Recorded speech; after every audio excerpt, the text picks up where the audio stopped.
Donc, qu'à vous présenter brièvement Eddie Lévesque, que je connais depuis qu'il est beau et jeune. Et Eddie a une belle histoire à nous raconter et je le laisse faire cette histoire-là et je reviens après qu'il ait fait son témoignage. Merci Eddie, que Dieu te bénisse.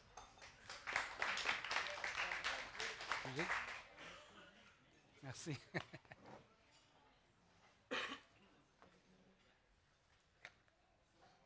Bon, je regarde tout le monde. Il y a quand même beaucoup de monde.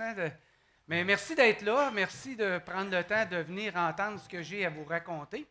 Un témoignage, c'est toujours quelque chose de spécial parce que chaque personne ici, chacun d'entre vous a un témoignage à raconter. Et moi, je vais vous raconter mon témoignage à moi personnel. Mais ce qui est le plus beau, ce n'est pas mon témoignage à moi personnel, c'est vers où va mon témoignage. C'est qu'il va vers la personne du Seigneur Jésus. Et ça, c'est important parce que ça change toute une vie. Puis c'est ça que je vais essayer de vous raconter pendant les quelques minutes que j'ai devant moi. Moi, je suis né le 2 mai 1964. Donc, dans une semaine, ça va être ma fête. Vous pouvez me dire bonne fête si vous voulez. Merci, merci. C'est apprécié.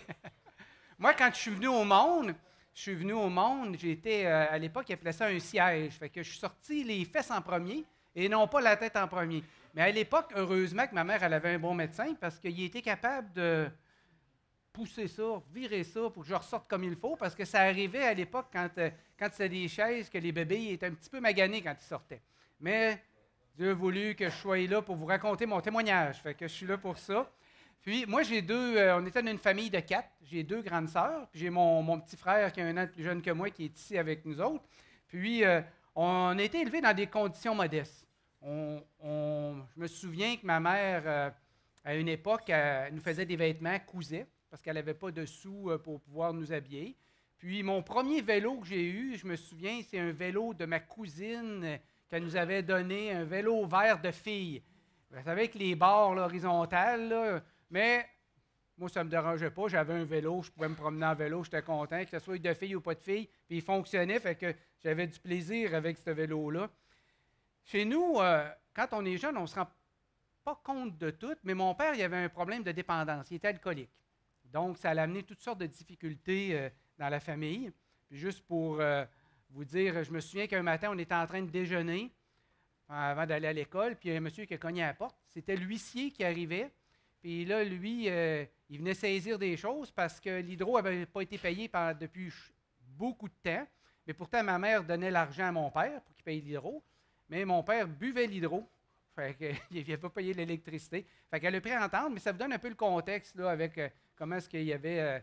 Mais quand on est jeune, on ne se rend pas compte de ça. Mais c'est en vieillissant qu'on les choses se révèlent en comprenant comment que ça se passe, la vie, etc. Puis,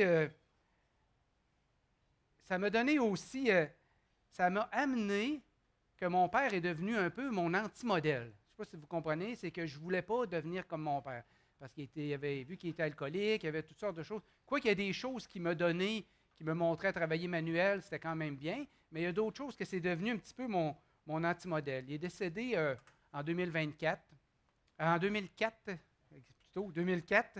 Puis ma mère, on comprend que ma mère, quand on vieillit, on a compris que c'est elle qui a tenu la famille à bout de bras, qui a tenu les enfants, qui s'est arrangée pour qu'on manque de rien, qui s'est arrangée pour pallier à tout ce que mon père ne faisait pas. Puis elle a toujours été, elle s'émerveillait de petites choses de la vie, puis elle était toujours positive. C'était vraiment plaisant de la côtoyer. Elle est décédée en 2009, mais souvent quand j'y pense, je m'ennuie de ma mère, parce que c'était vraiment une bonne personne qui a eu vraiment qui a tenu la famille. Puis avec mes sœurs, puis mon frère, on s'en.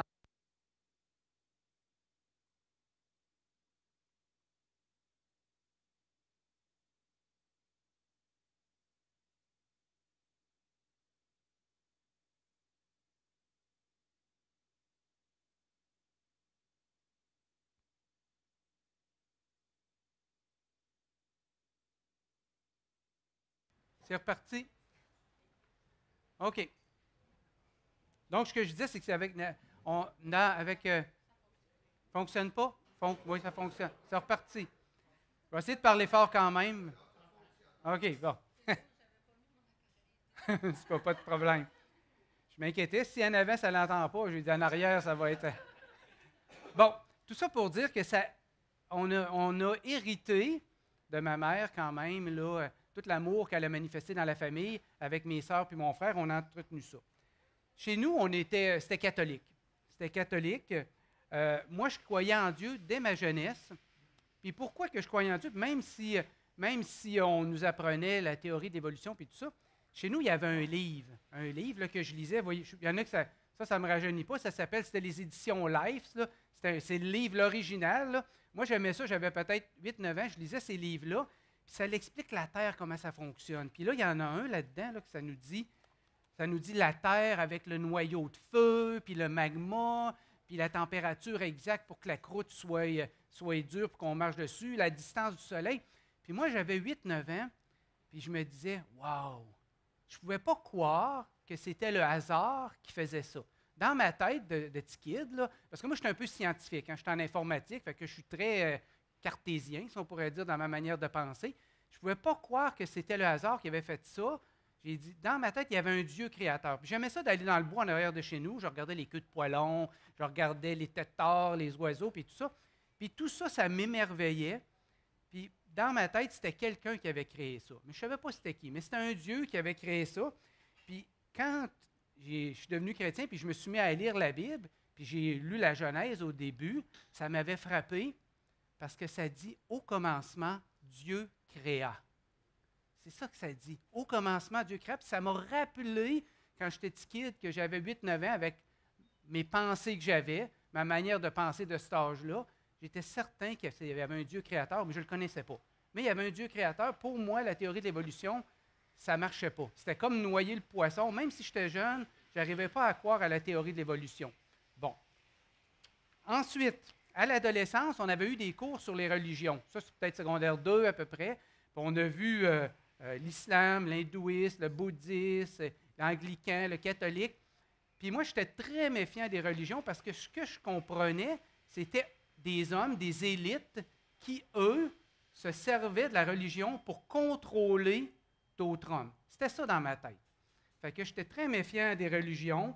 Puis mon grand-père, on avait souvent des discussions avec lui, m'avait conté comment le prêtre venait chez eux, puis il disait, il faut que tu fasses un enfant chaque année, puis etc.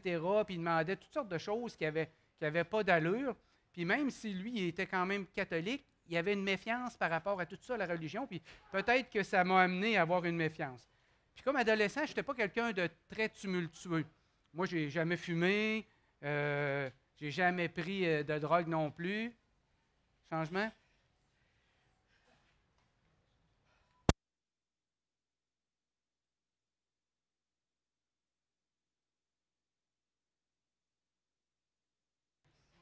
Non, c'est pas l'huissier.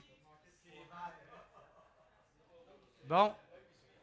Merci à la technique vous avoir assuré que tout fonctionne. Donc, je disais que moi, je n'ai jamais fumé, je n'ai jamais pris vraiment de drogue. J'ai pris un peu de boisson, mais aussitôt que j'étais feeling, j'arrêtais parce que ça me faisait penser à mon père. Vous comprenez? Fait que j'ai jamais, même encore aujourd'hui, je vais prendre un petit verre, quelque chose, mais aussitôt que la tête me tourne, j'arrête, je bois de l'eau parce que je ne voulais pas devenir comme mon père. C'était mon anti-modèle. Puis j'étais très motivé dans ma vie. Puis je ne sais pas s'il y en a qui se souviennent de ça, des petits appareils, ça s'appelait des dinos. Là. On tournait là, une roulette, là, puis ça écrivait sur un plastique rouge, là, puis ça le perforait pour écrire de quoi. Là. Ben moi, j'avais ça, puis j'avais écrit avec ça. Je vais réussir, puis je l'avais collé sur ma tablette où j'étudiais. Parce que moi, c'était important que je voulais réussir. Je ne voulais pas gâcher ma vie comme mon père. Effectivement, j'ai fini mes études. 2 semaines après, je travaillais. Je n'ai jamais arrêté de travailler depuis ce temps-là. Puis j'ai toujours quand même bien réussi. Mais aussi, à 23 ans, j'ai bâti ma maison. J'ai décidé de bâtir ma maison. Je vivais avec une dame. Je n'étais pas marié, parce que pour moi, la religion, je n'y croyais pas, donc je ne m'étais pas marié, on s'entend. Puis elle avait un frère qui s'appelait Serge. Puis lui, il avait une vie un petit peu déréglée. Puis il avait entendu parler des chrétiens, puis il est arrivé chez nous un coup, puis il a dit « Je suis sauvé, Eddie. » Puis là, il commence à me dire ça, puis là, j'ai dit « OK. » Moi, dans ma tête, je me suis dit « Ouais, ça va te faire du bien, toi. » Parce qu'il était un peu déréglé, mais moi, je l'écoutais, je restais poli, mais ça ne m'intéressait pas du tout. Puis je ne croyais pas à la Bible de toute façon. Fait que ça ne m'intéressait pas. Mais ma conjointe de l'époque, sa sœur, elle est intéressée. Fait que, elle me dit, jeudi prochain, il y a 2 chrétiens qui vont venir me parler de la Bible. Si tu veux être là, tu seras là. Si tu ne veux pas être là, tu ne seras pas là. Bon, moi, je dis, wow, attends une minute, là, je ne laisserai pas 2 gars venir chez nous, puis même je ne les connais pas, puis ils parlaient de je ne sais pas quoi. Fait que j'ai dit, non, je vais être là. Fait que c'était l'automne 92 à peu près, ils sont arrivés. Puis là, on s'est mis à discuter de la Bible, puis là, moi, je les astinais, je disais que c'était pas vrai, ça ne pouvait pas être vrai, c'est trop vieux comme livre. Puis, bon, vous savez, il y avait un petit peu d'astinage. Puis là, il y en a un qui m'a dit, Eddie, as-tu déjà lu la Bible? J'ai dit, non, je n'ai jamais lu la Bible. Là, il m'a donné un Nouveau Testament, il m'a dit, lis-le. J'étais en train de dénigrer un livre que je ne connaissais pas. Puis il y a un dicton qui dit souvent que l'ignorance a le mépris facile. Ça veut dire que quand on ne connaît pas quelque chose, c'est facile de le mépriser. Fait que je me suis mis à lire la Bible, mais non pas pour chercher Dieu, mais pour avoir des arguments que quand ils vont revenir, je vais pouvoir les astiner. C'est vrai, c'était vraiment mon... J'ai dit, hey, gars, attends une minute, là, m'a trouvé de quoi? M'a trouvé de quoi? Fait que je la lisais, je l'ai lu, mais honnêtement, je me suis rendu compte que ce livre-là, c'était pas comme un autre livre. C'était différent. C'était différent. Puis ça répondait aussi à une de mes questions, que quand on voyait Jésus, comment est-ce qu'il comportait dans les évangiles, puis comment est-ce qu'il parlait au système religieux de l'époque, je disais, oh, attends une minute, là, lui, les pharisiens, puis tout ça, il les remet à leur place. Là. Puis on voyait qu'il n'y avait pas de système religieux entre Jésus et les hommes. C'était direct. C'était un système direct. On voyait ça. Fait que ça m'a intrigué, puis ça m'a vraiment... Puis il y a 2 histoires que je vais vous parler qui m'ont vraiment fait réfléchir. La première histoire, c'est l'histoire de Pilate. Pilate, c'était un dirigeant romain, parce que les Juifs étaient sous domination romaine à cette époque-là. C'est un dirigeant romain qui gérait le pays. Puis les religieux n'aimaient pas Jésus. Ils ont amené Jésus devant lui pour qu'il soit crucifié, parce qu'ils l'accusaient de toute chose qui était fausse. Puis Pilate s'est mis à regarder ça, il a parlé avec Jésus, puis il a dit, « Je ne vois rien de mal dans cet homme. » C'est ça qu'il dit. Mais là, les Juifs, eux autres, ils voulaient un bandit, ils ont crié pour qu'un bandit soit gracié à la place de Jésus. Puis Pilate, lui, devant tout ça, il a dit, « Je me lave les mains de ce juste. » Puis il a donné Jésus aux Juifs pour qu'ils le crucifient. Puis là, le chrétien qui était là, il me pose la question, il dit, « C'est quoi que tu aurais fait, toi, Eddie? » Moi, instantanément, j'ai dit, « La même affaire. » J'ai dit, « La même affaire que Pilate. » J'ai dit, parce qu'il ne pouvait pas laisser le pays devenir en dessous, qu'il y ait une émeute, puis que la foire pogne, il était là pour régner l'ordre, puis d'en perdre un. C'est mieux d'en perdre un que d'en perdre plusieurs. Il y en a plusieurs qui meurent. Fait que là, ils me disent, « Ouais, tu te rends-tu compte, tu aurais fait crucifier le Fils de Dieu. » C'est ça. Là, ce que ça révélait, c'est que moi, ma justice, c'était une justice flexible, dépendamment des situations. Puis je ne vous ai pas conté ça un petit peu, mais c'est arrivé aussi que, dans le passé, que, bon, je vais juste vous donner un petit peu là, comment que j'avais acheté un Honda, qui était ma première voiture. Puis c'était à cette époque-là, les Honda, c'était des blocs moteurs d'aluminium. Le bloc moteur a fendu, puis l'huile et l'eau se mélangeaient quand il était chaud. Mais là, je ne voulais pas le vendre. Je ne voulais pas le vendre à un particulier parce que je sentais que c'était croche. Mais je l'ai vendu à un garage. Tu sais, quand je vous dis que ma justice était flexible, c'est ça. J'ai dit, on ne peut pas faire ça à un particulier, mais un garage, ça ne dérange pas. Mais c'était aussi croche d'une manière, là, vous comprenez? Fait que là, moi, dans ma tête, si je reviens à mon histoire de Pilate, c'est que Pilate, lui, il a fait le bon choix. Mais il a crucifié le Seigneur Jésus, même s'il savait qu'il était juste. Et moi, c'est un petit peu ma réflexion, okay, qui était un peu pragmatique, logique, de dire, ben c'est mieux qu'il y en ait un qui meurt que tout un paquet de monde puisse mourir. Mais c'était une justice qui n'était pas tellement juste. Hein? C'était une justice qui s'ajustait selon les circonstances. Fait que ça, je le comprenais très bien intellectuellement, que j'étais un pécheur, que j'avais des affaires croches dans ma vie, mais il y en avait des pires que moi.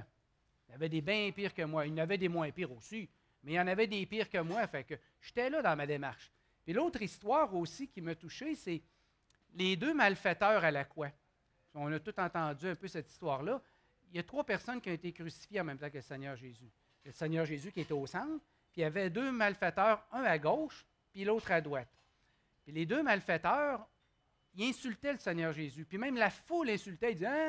Il dit, si tu peux te sauver, si tu peux faire des miracles, sauve-toi toi-même. Puis les malfaiteurs, eux autres, l'insultaient. Puis tout d'un coup, pour une raison qu'on ne sait pas, il y a un des malfaiteurs qui, lui, s'est mis à réfléchir. Puis là, il va vous lire ce qu'il dit, c'est intéressant. Le malfaiteur parle à l'autre malfaiteur à côté, puis il dit, « Ne crains-tu pas Dieu, toi qui subis la même condamnation? Pour nous, c'est justice, car nous recevons ce qu'a mérité nos crimes. » Là, les deux malfaiteurs, il y a un malfaiteur qui dit ça à l'autre. Mais celui-ci n'a rien fait de mal. Ça, celui-ci, c'est le Seigneur Jésus qui était au milieu des deux malfaiteurs. Puis là, le Seigneur Jésus qui est crucifié, qui souffre à la croix, qu'est-ce qu'il répond? Il dit, et il dit à Jésus, le malfaiteur, il dit à Jésus, « Souviens-toi de moi quand tu viendras dans ton règne. » Puis le Seigneur Jésus lui répond, lui, qui est dans la souffrance, « Je te le dis en vérité, aujourd'hui même, tu seras avec moi dans le paradis. » Ça, ce passage-là, ça m'a bouleversé. J'ai dit, « Oh, attends une minute, c'est pas quelqu'un de normal, ça. » Tout le monde l'insulte, il est crucifié, on lui met des clous dans les pieds, dans les mains, on le monte sur une croix, puis il y a deux personnes à côté qui l'insultent. Il y en a un qui se tourne vers lui, puis qui lui dit, ben moi, ce que j'ai fait, je le mérite. Mais toi, tu n'as rien fait, tu ne mérites pas ça. Mais quand tu vas venir dans ton règne, là, parce qu'il reconnaît qu'il n'est pas normal, lui, qui est dans le milieu, là. Quand tu vas venir dans ton règne, il dit, rappelle-toi de moi. Puis il dit, aujourd'hui même, tu seras avec moi dans le paradis. J'ai dit, oh, il dit, le Seigneur Jésus, l'amour qu'il a démontré envers cette personne-là, ça m'a vraiment frappé. C'était un amour, comme on dit, inconditionnel, un amour qui démontrait qu'il était intéressé à cette personne-là malgré sa souffrance, malgré qu'il était dans la détresse, puis que tout le monde l'avait rejeté, qu'il avait été accusé faussement, qu'il avait été battu de verge, on l'avait mis une couronne, on l'avait fait souffrir, transporter sa croix. Puis malgré tout ça, malgré il trouve les efforts pour dire, aujourd'hui même, tu seras avec moi dans le paradis. Ça m'a vraiment touché, ce passage-là. Puis là, j'ai réfléchi à ça, ça m'a amené ailleurs, puis il y a quelque chose qui me chicotait. Cette personne-là qui était à la croix, qui était un bandit, se tourne vers Jésus à la fin de sa vie, puis Jésus dit qu'il va être sauvé. Puis là, la question que je me posais, j'ai dit, si une personne fait une belle vie toute sa vie, puis qu'elle ne se tourne pas vers le Seigneur Jésus, qu'est-ce qui arrive? Puis là, j'avais posé la question aux chrétiens. Il dit, ben, elle ne va pas au ciel. J'ai dit, comment elle ne va pas au ciel? J'ai dit, tu fais une bonne vie toute ta vie, là. Tu es clean, là. Tu fais une bonne vie. Puis si tu n'as pas Jésus, tu ne vas pas au ciel. Puis lui, qui était un bandit toute sa vie, il arrive à la dernière minute, puis il dit, il va au ciel. Ça ne marche pas. Pour moi, je trouvais que Dieu était injuste. Je trouvais que Dieu était injuste, mais c'était dans ma compréhension à moi. C'était dans ma compréhension à moi. Puis, ce qu'il faut comprendre, ce n'est pas le nombre de péchés qui fait qu'on est éloigné de Dieu. C'est le fait qu'on est des pécheurs par nature. C'est le fait qu'on est né dans le péché, puis qu'on est éloigné. Puis là, c'est là que j'ai compris ça. Puis moi, je me comparais beaucoup aux autres. À lui, à elle, à peut-être de même. C'est comme si, à un moment donné, Dieu il me dit, « Wow, arrête ça. Arrête ça. » Il dit, là, c'est avec moi que tu es. T'es qui devant moi? T'es qui devant moi? Toi, Eddie, là, t'es qui? Si tu te présentes devant moi, t'es qui? Comment tu te comportes? Et c'est là que j'ai compris que quand on met de côté toutes les autres personnes, puis qu'on est tout seul avec notre Dieu, on reconnaît qu'on est. C'est là que j'ai reconnu que j'étais un pécheur. Vraiment un pécheur, perdu, parce que je voyais bien que je n'étais pas douette, je n'étais pas clean. Hein? Puis l'amour que le Seigneur Jésus a manifesté à la croix pour ce bandit-là, pour ce larron, comme on dit, ça m'a frappé. Parce que j'ai dit, OK, lui, il l'a sauvé, il est sauvé in extremis. Puis c'est comme s'il l'a accepté. Ce que je comprenais, c'est que Jésus acceptait cet homme-là comme il était. Comme il était. Un bandit. Puis il le sauvait, puis il dit, aujourd'hui même, tu seras avec moi dans le paradis. Puis c'est ça un peu que j'ai fait. Moi, j'ai compris qu'il ne fallait pas non plus que j'essaye de m'améliorer. Je n'étais pas capable de m'améliorer pour me présenter devant Jésus. Ce que j'ai compris, c'est que, puis il y a des choses aussi qui qui est importante, c'est que ça répondait à comme mes questions là, théoriques que j'avais par rapport au Seigneur Jésus. On voit que le plan de Dieu, il ne donnait pas de place à l'homme. C'était une relation directe. Tu ne pouvais pas te faire avoir, si on pourrait dire. Parce que quand il y a les hommes entre les deux, tu peux toujours te faire avoir. En plus que ça m'a révélé très bien que j'avais un cœur qui n'était pas droit devant Dieu. Pas devant les hommes, mais devant Dieu. Devant Dieu, j'étais capable de voir que j'avais un cœur qui n'était pas droit. Puis Jésus, il m'acceptait comme j'étais. Il ne me demandait pas de changer rien parce que je ne pouvais pas changer rien. C'était comme ça.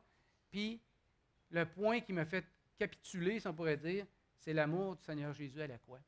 Comment est-ce qu'il nous a aimés pour abandonner tout ce qui était, pour vraiment se présenter, donner sa vie pour nous, pour que nous, on puisse réconcilier avec mon Créateur que quand j'étais jeune, je ne connaissais pas, mais que là, la Bible me révélait c'était qui le Créateur de tout cet univers-là.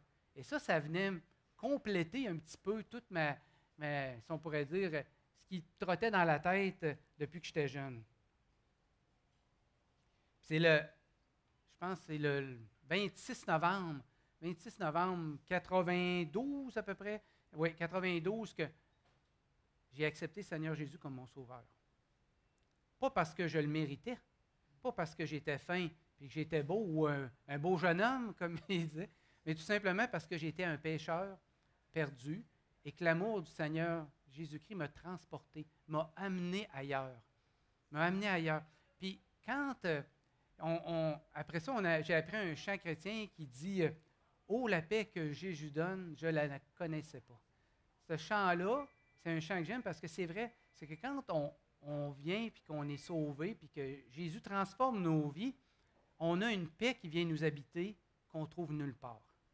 Nulle part. C'est impossible à trouver. C'est impossible à trouver, c'est quelque chose de merveilleux.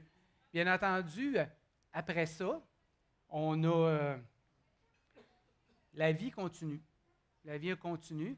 Moi, je demeurais avec ma conjointe de l'époque. On s'est séparés, on s'est laissés. On n'était pas mariés. Je suis devenu célibataire pour 4 ans.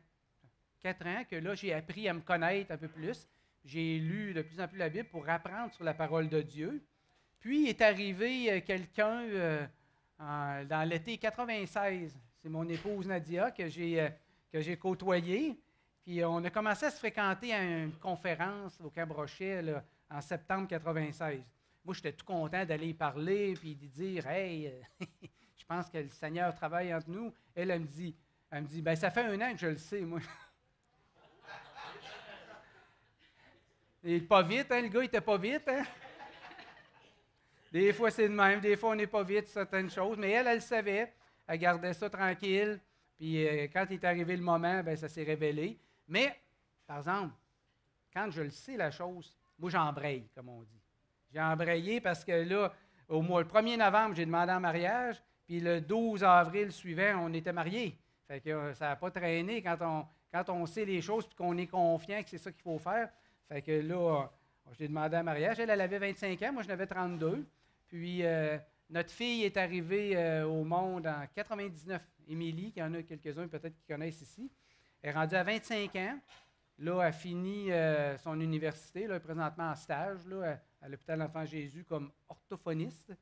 Fait que, mais, tu sais, je pourrais prendre du temps avec vous autres pour vous conter un paquet de... Parce qu'il y a comme la vie avant, quand notre jeunesse, comment que le Seigneur prépare toutes les choses. Puis des fois, on n'est pas conscient de tout ça. Mais le Seigneur, il met des situations dans nos vies.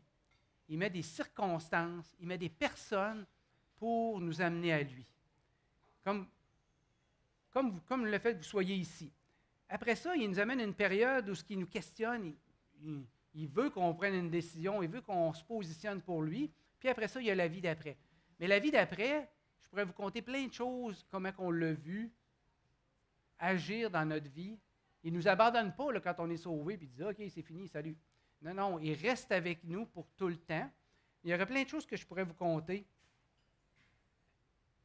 Mais il y a une chose essentielle que je veux vous partager, que je veux vous dire, c'est que quand on est chrétien, OK, on est comme un peu tout le monde. Les épreuves dans nos vies, il va en avoir pareil. des situations qu'on n'aimera pas, il va en avoir pareil. On ne vient pas sur un nuage parce qu'on vit sur cette terre.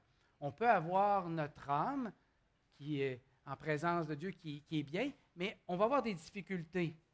Mais ce qui est important quand on vit et quand on connaît Jésus, c'est qu'on n'est plus jamais seul. On n'est plus jamais seul. Il est toujours là, qui nous accompagne, qui nous suit, qui nous fait du bien. Et il nous amène aussi une espérance sûre et certaine que personne ne peut nous enlever. Et ça, c'est quelque chose qui est merveilleux, qui est difficile à trouver. Puis quand on parle à des confrères, des collègues de travail, c'est difficile pour eux de trouver une espérance dans le monde dans lequel on vit. C'est difficile parce qu'on le voit, on parle, nous, on se rencontre, là, puis chaque matin, puis le sujet depuis quelques mois, c'est Donald Trump. Il est tout le temps là. As-tu vu ce qu'il a fait? Puis là, on voit qu'il y a un homme qui est arrivé et qui a amené une instabilité dans le monde. Mais nous, comme chrétiens, il y a quelque chose aussi qui est merveilleux, c'est que la fin de l'histoire, comme chrétien, est connue. Ça, c'est quelque chose. On peut être dans le tumulte, on peut être dans plein de situations difficiles, la santé physique, mentale, etc., la perte d'emploi, pas avoir beaucoup de sous. Mais quand on est chrétien, on connaît la fin de toute chose. Puis la fin, c'est que Jésus nous dit, je vais aller vous préparer une place. Je m'en vais vous préparer une place, puis un jour, vous allez être avec moi pour l'éternité. Ça, c'est une espérance que personne ne peut nous enlever. Et ça, je vous souhaite à chacun d'entre vous ici, ce matin, c'est que vous puissiez avoir cette espérance en vous, que Jésus vous prépare une place, puis il veut que vous soyez avec lui. Ça, c'est mon désir, parce que je vais raconter l'histoire un peu de ma vie, qu'est-ce qui s'est passé de façon assez brève, mais l'important, c'est que le Seigneur Jésus est venu vraiment pour sauver. Puis ça, je voulais vous le partager, vous le dire avec sincérité. Puis si jamais, après ça, vous avez des questions, ou quelque chose que vous ne comprenez pas sur mon témoignage, bien, ça va me faire plaisir. Je vais être ici, vous pourrez venir me poser des questions, ça va me faire plaisir de pouvoir y répondre. Mais entre-temps, je veux dire, rappelez-vous ça, la fin de l'histoire est connue pour un chrétien, et ça, c'est important. Merci beaucoup d'avoir pris le temps de m'écouter.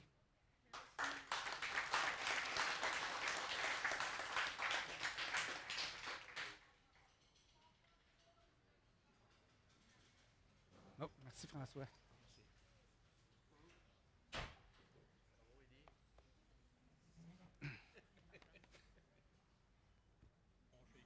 Non. Merci beaucoup, Eddie, le beau jeune homme. Il y a quelque chose qu'Eddie a dit, je ne sais pas si vous l'avez saisi au passage, quelque chose de très, très important. C'est que dans l'histoire d'Eddie, il y a un avant et un après. Il y a quelque chose dans sa vie qui est arrivé, il y a un cheminement qui est arrivé jusqu'à ce qu'il entende l'Évangile. Puis face à cet Évangile, il a pris une décision. Et il est venu à mon esprit un verset, le fameux Pilate que Eddie a parlé. Lui, c'est un politicien, on s'entend. Jésus, il ne savait pas quoi en faire. Mais un jour, il a été confronté à une décision. Peut-être, comme ce matin, certains d'entre vous réalisez que vous avez une décision à prendre. Pilate, il ne l'avait pas cherché, même au contraire. Il avait tout fait, j'allais dire des pieds et des mains. Il s'est lavé les mains. Sa femme, il avait dit, touche pas à ça. Il plein d'affaires. Il a été torturé, Pilate. Ça ne tentait pas de prendre la décision. Mais malheureusement, il y avait littéralement Jésus dans les bras, dans le sens, il fallait à l'heure même qu'il décide ce qu'il allait faire. Et le verset qui est venu à mon esprit, on le retrouve dans l'Évangile de Matthieu, et il dit ceci, « Que ferai-je de celui qu'on appelle Christ? » Parce que là, il y avait Barabbas, là, le fameux Barabbas, là, qu'on a parlé brièvement. Il y avait ce bandit-là qui pouvait être délivré, libéré ce jour-là, et il y avait Jésus. Puis là, la foule a crié « Barabbas ». Puis Barabbas, bien, il a été libéré. Et c'est là que Pilate pose la question, « Ouais, mais là, je fais quoi avec lui? » Comprenez-vous? Et dans un sens, entendre le message de l'Évangile, quand on le saisit clairement, ça l'exige une réponse. Et moi, je ne peux pas vous exiger de prendre une décision maintenant, mais je ne peux pas rien vous garantir pour demain. Ça se peut que ce soit maintenant que vous devriez prendre une certaine décision dans le plus profond de vos cœurs. Peut-être que vous n'avez pas saisi l'affaire encore, mais vous pouvez décider d'aller vers la parole de Dieu. Peut-être vous pouvez juste décider ce matin de commencer la lecture de la Bible, comprenez-vous? Mais il y a une décision à prendre. Et l'Évangile, ce n'est pas juste un beau message. Ah, que c'est beau, Jésus est mort pour nos péchés. C'est un méchant beau message. Mais ça ne change pas votre vie si vous ne recevez pas ce Sauveur, ce Seigneur. Alors, je vous pose la question ce matin. Qu'allez-vous faire de celui qu'on appelle Christ? Et si vous ne répondez pas maintenant, un jour, vous allez être devant Dieu et Dieu va vous dire, « Qu'as-tu fait de mon fils Jésus? » Il ne vous posera pas la question si vous avez fait votre religion ou si vous aviez une religion. Il ne vous posera pas la question, « Ouais, mais as-tu une bonne vie, toi? » Parce que la bonne vie, là, il n'y a personne qui a une vraie bonne vie, là. Si on se compare les uns avec les autres, il y en a qui sont plus beaux, il y en a qui sont plus laids, il y en a qui sont meilleurs que d'autres dans le sens qu'ils sont des bonnes personnes parce qu'ils font toutes sortes de belles choses correctes puis ils ne font pas de folie. Mais devant Dieu, là, on ne se compare pas. On ne peut pas se comparer. Dieu est parfait. Dieu est saint. Hey, Dieu est saint. Zéro péché, zéro faute. Il est juste. Il ne peut pas faire quelque chose qui est injuste. Alors, le critère, là, ce n'est pas vous qui allez le décider. Les chefs syndicaux ne pourront pas négocier avec Dieu d'aucune façon. Parce que c'est Dieu qui décide. Et nous, aujourd'hui, Dieu a fait le nécessaire pour qu'on puisse être sauvés. Dieu a fait le nécessaire pour que nous puissions recevoir le pardon de nos péchés. Et c'est maintenant, dans cette vie maintenant, qu'on peut décider ça. Alors, j'aimerais prier juste et que vous puissiez faire de cette prière votre propre prière. Pour ceux, bien sûr, qui n'ont pas encore reçu cette grâce merveilleuse. Alors, on prie encore une fois. Je vous invite à oublier vos voisins, de fermer vos yeux simplement et de lui dire, « Seigneur, j'ai entendu des choses ce matin que je n'avais jamais compris, puis honnêtement, je ne comprends pas encore bien des choses, mais je comprends une chose, c'est que tu m'appelles, que tu m'invites, que tu m'aimes, que tu veux me pardonner, que le Seigneur Jésus à la croix a payé, lui l'innocent, pour moi, un coupable, et que tu veux me donner la vie éternelle. Tu veux que je commence à vivre maintenant avec toi. Et Seigneur, ce matin, moi, j'aimerais ça que ce soit ce déjeuner de l'espoir qu'il y avait un avant puis un après. Parce que je veux prendre cette décision ce matin. Je veux reconnaître que j'ai besoin de toi. Je veux reconnaître, Seigneur, que tu m'aimes puis que tu veux me sauver. Puis Seigneur, s'il te plaît, viens, sauve-moi. Pardonne mon péché ce matin. Puis je veux marcher avec toi. Je ne comprends pas exactement ce que tu vas vouloir de moi. Mais je veux, Seigneur, te laisser être mon sauveur, mais aussi le Seigneur, le maître de ma vie. Merci de m'aider. Merci pour ceux qui peuvent sans doute m'encourager, m'instruire, des personnes qui te connaissent déjà. Alors, j'aimerais te dire merci pour cette matinée. Amen.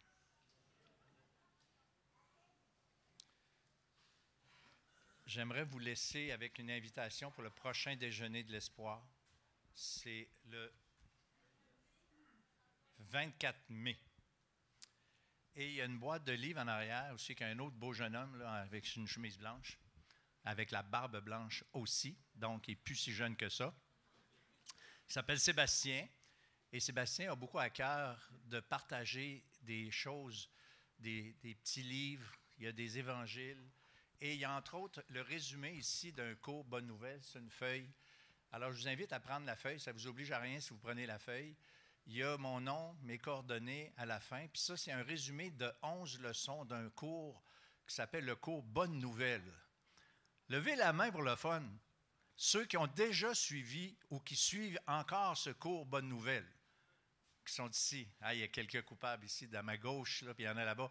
Alors, écoutez, ce n'est pas magique, hein, ce cours-là, mais ça présente le message de l'Évangile, leçon après leçon. Et c'est fait sur une base autour d'une table, interactif. Et on peut apprendre plein de choses. Il y a des éléments clés. L'Évangile, c'est quelque chose qui se comprend parce qu'avant de croire, il faut comprendre. Et moi, je garantis, puis là, c'est semi une blague, je mets des guillemets, je garantis que vous allez comprendre l'Évangile. Je ne peux pas garantir votre réponse, par contre. Ça vous appartient à 100%. Mais que Dieu permettre que vous puissiez au moins faire l'exercice. Alors, si vous prenez une feuille puis vous m'appelez ou vous m'écrivez par courriel, je prends vos noms en note et quand je repars à un groupe, en ce moment, j'en ai 2. Je ne pense pas que je vais en avoir 3, mais j'en ai 2 et j'aimerais ça prendre votre nom puis quand que c'est le temps de commencer une nouvelle session avec un groupe, bien, je vous contacte et puis on fait simplement un suivi. Alors, est-ce que vous êtes content? Moi, oui. Alors, que Dieu vous bénisse. Merci d'avoir été là, puis merci de venir à notre prochain, puis même d'inviter d'autres mondes. On les accrochera au plafond, je n'ai pas de place, mais on veut vous garder. Merci beaucoup.